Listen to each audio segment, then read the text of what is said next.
These are on separate sides, right? They can't go to. Yes, he's going. My husband's here. Yes, no, is he really? Because he had a. How far? We go to the corner? Yeah. I think so. He gets to go. We are streaming on YouTube right now, so. Okay. Everybody wants. So they see us moving the furniture around, that's good. Good evening, Andrew. Hello, how are you?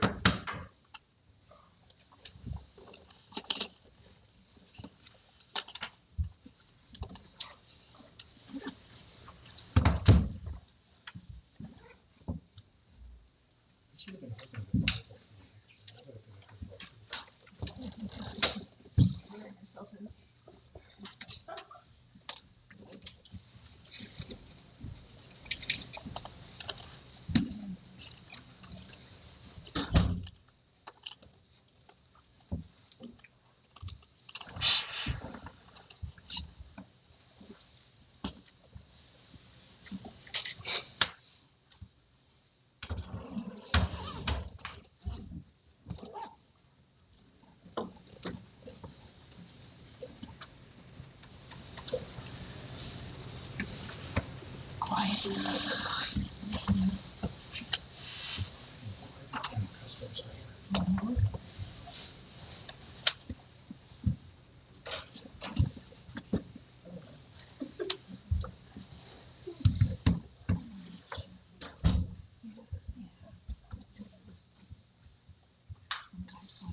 look.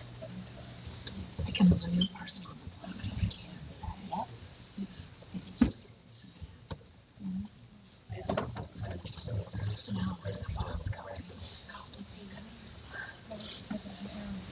Are you in the audience today? That's I'm sitting in the audience.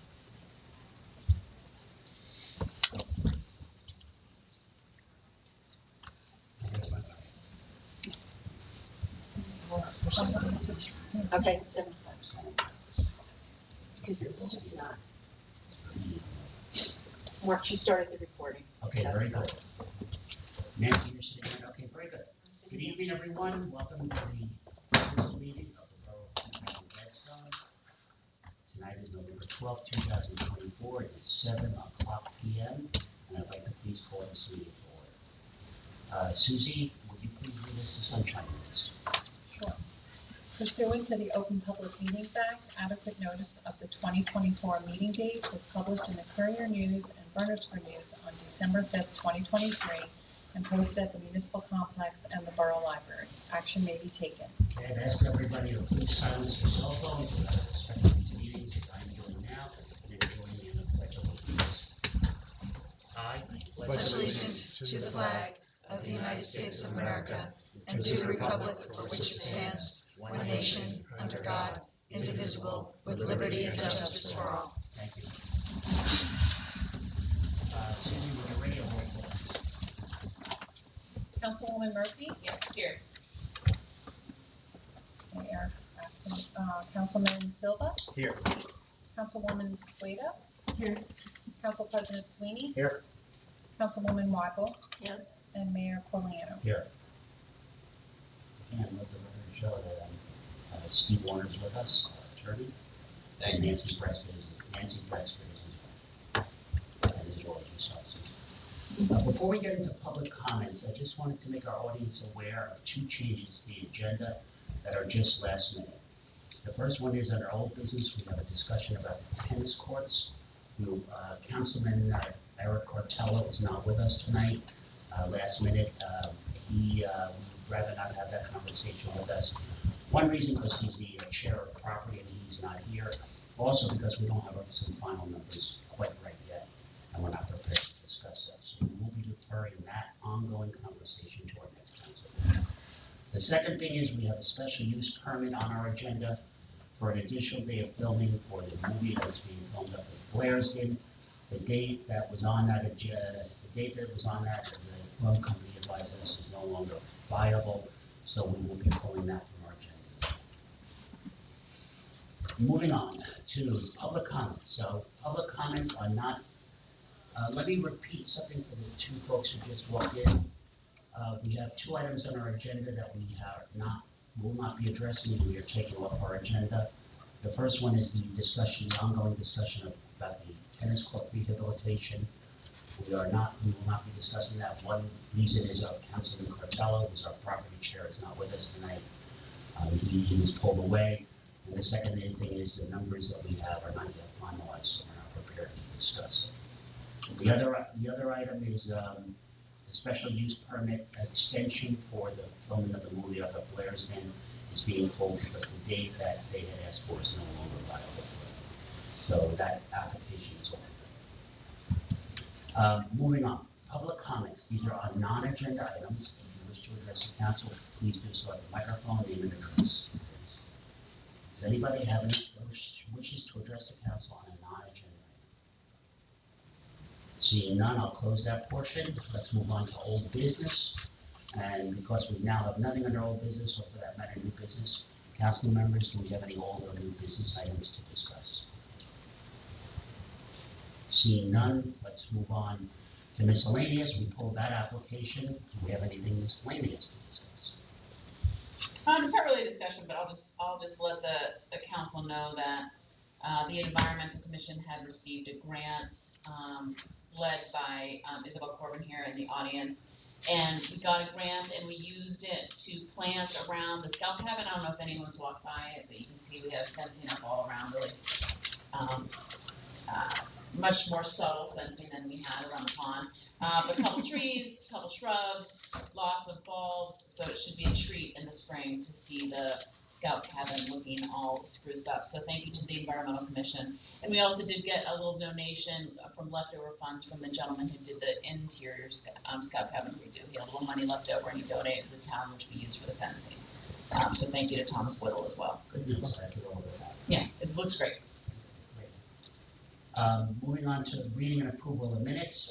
Council, we can do these as one vote if it's okay with all of you. The executive session minutes of October 29th and the regular meeting minutes of October 29th. Motion and second, please, for consent. So moved. Second. Discussion? Roll call, please. Susie? Councilwoman Murphy? Yes. Councilman Silva? Abstain.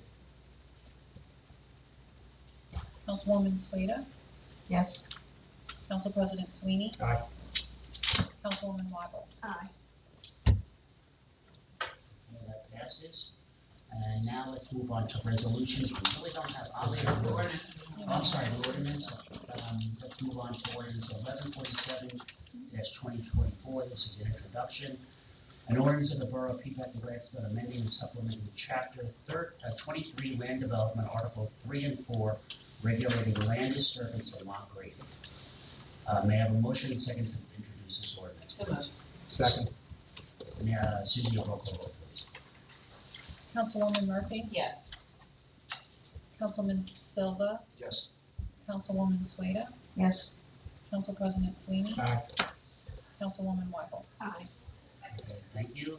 Ordinance 1147-2024 is introduced and shall be published in summary in the Burnersville News.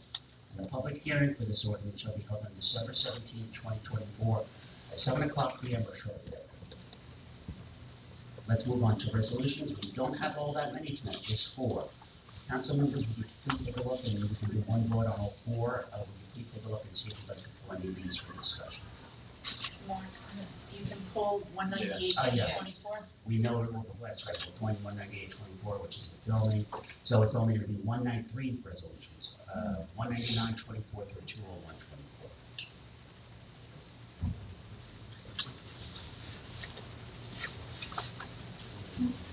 All of you open? I'll make a motion that we consent to table.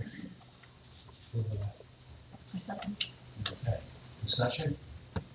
Roll call vote, please, Susie. Councilwoman Murphy? Yes. Councilman Silva? Yes. Councilwoman Slater? Aye. Council President Sweeney? Aye.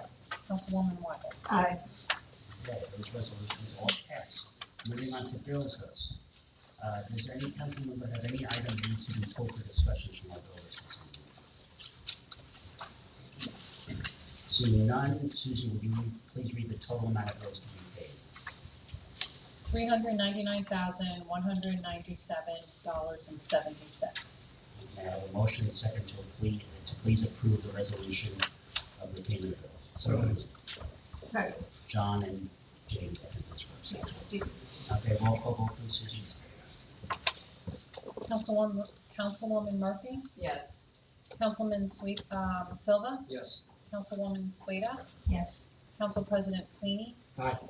Councilwoman Weigel. Aye. Okay, bills get paid. I have no mayor's executive summary for this evening, likely because we didn't really have much reports. Let's go to public comment. So any member of our residents or public wish to comment on any agenda item, microphone and name and address, please. I'm Peter Weller from Apgar Avenue, and my comment on the resolutions this evening, the approval is fine. But we're a little confused as what's going on with the affordable housing that's behind us. In that, we understood that PG, affordable housing matter, was going to contribute $1.5 million. We need an update, rather than me getting into it. Where are we on this? I'm sorry, what was that question you under? Well, on one of the resolutions said that PG affordable housing, maybe if you could read it back, Nancy could. The resolution that was on tonight, that's us supporting and applying to the state. Which is fine, no. But he needs additional funding. He doesn't have the funding to do it himself. He does have the funding, but he's looking if he can get a grant from the state to help build his affordable. He's trying every angle. Now, does this change the time frame and Not at all. the penalties? And Not at all. this is where the confusion is. All the state requires that the borough pass a resolution when he applies for this grant. Yes. The state requires that he gain the approval of the borough in order to apply. And there were 3 components to that, which I fulfilled 2 of them already. They asked for a letter of support from the mayor.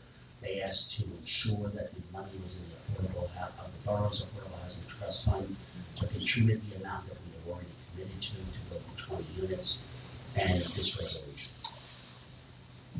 How long does that take for him to apply? Is this I don't know, and it's not really relevant to us because no matter what, those units must be built in time frame already outlined in the development agreement. right? And then one of the other concerns we had been told previously that he would build 20 units. Yes. And now we understand from the newspaper article that he will build 15 and the borough will build 5. And that's kind of true. He's building 20. 15 are his obligation from Matterhorn. The other 5 that he's building are part of our overall affordable housing obligation. So he's building 5 units for us, so to speak, for the contribution that we're making of $500,000. So it was kind of true. Originally it was 20 units and now it's. The borough's obligation overall was to put a total of 28 living units on that entire tract. 20 affordable housing individual units, 8 bedrooms of 2 and 3 room homes. Okay? His obligation prior to us tying together Wojciech with the Smith tract was to build 15 units. The borough needed 20 units there. So the borough is going to write him a check over time for $500,000, and in exchange he builds 20 units instead of 15. And those funds may or may not come from the affordable housing trust. Well, we noticed also, we had one planning board meeting on it. I don't know if any member of the council attended that. John and I were there. I was there for part of it. Part of it. Yeah, John was there for the entire thing. That was the, Oh, you did leave. I left probably. So just in interest of disclosure, John and I are members of the land use board. However, because of our positions as council members and mayor, we would be a conflict for us to refer that application. Right, and that's, I noticed that the rest of the planning board meetings have been canceled until December. And we kind of get mixed signals from the planning board. They're going to plan just for the Smith property, not APGAR. The application is solely for the Smith property. Right. Okay.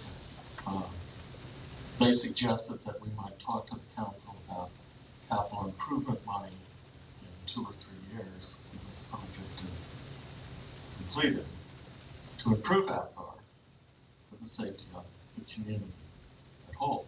Already in progress. The borough has in its 3-year capital plan an allocation of funds expected to be done in 2025, perhaps 2026, to redo APGAR Avenue, including surfacing, curbing, possibly sidewalks. So that's good to hear. Yes. Okay. And the idea is to do that after the construction is over. I understand. So it might be 26. All right, thank you. Thank you.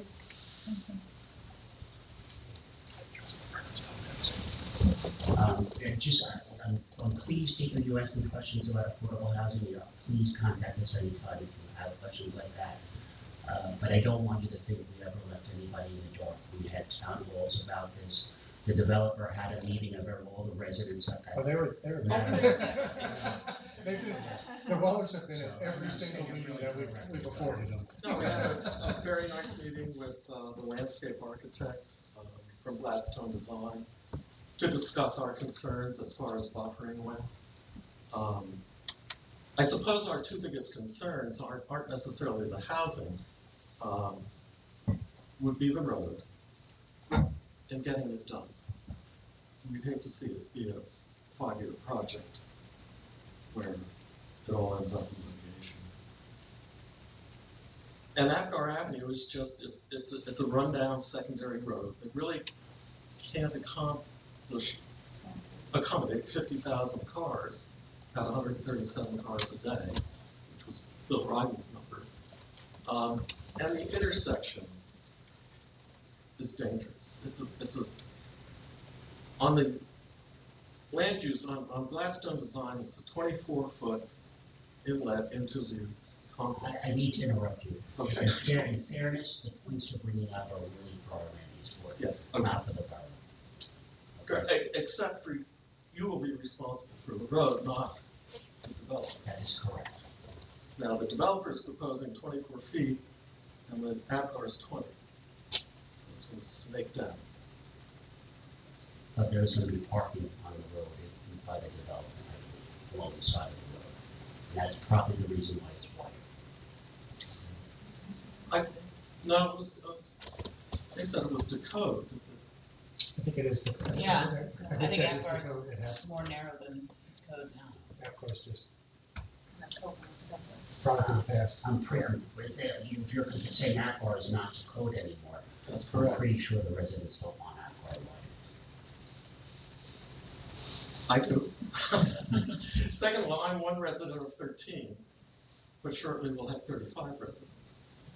And again, we get back to the public safety issue and the fact that it's an access to the Commonwealth Park, which a number of people visit each day walking, particularly their dogs. And then we see the Gill St. Bernard's track team run through, run around the park, run back down the road. And it's not my decision, it's your decision.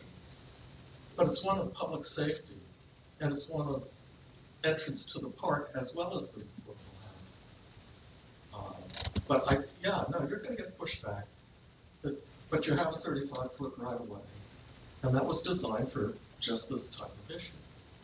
It was never anticipated 125 years ago when that was built, that there'd be this volume of traffic.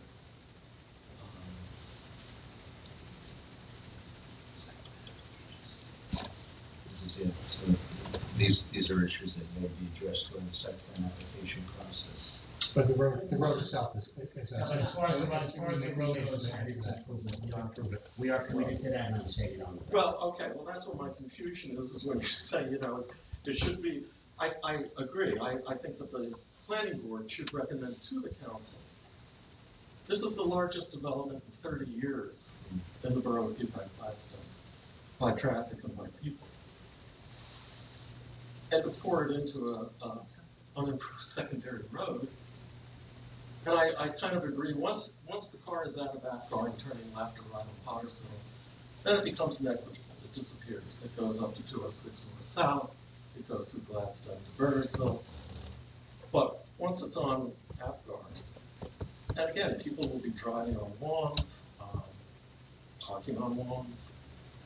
You know, there's a couple of houses that were built 125 years ago where parking is an issue. Not my particular house, or others. Our issue is it's in the backyard. Their issue might be, we don't want to give up 4 feet of our lawn. Okay. But that's not my decision, that's the council's decision.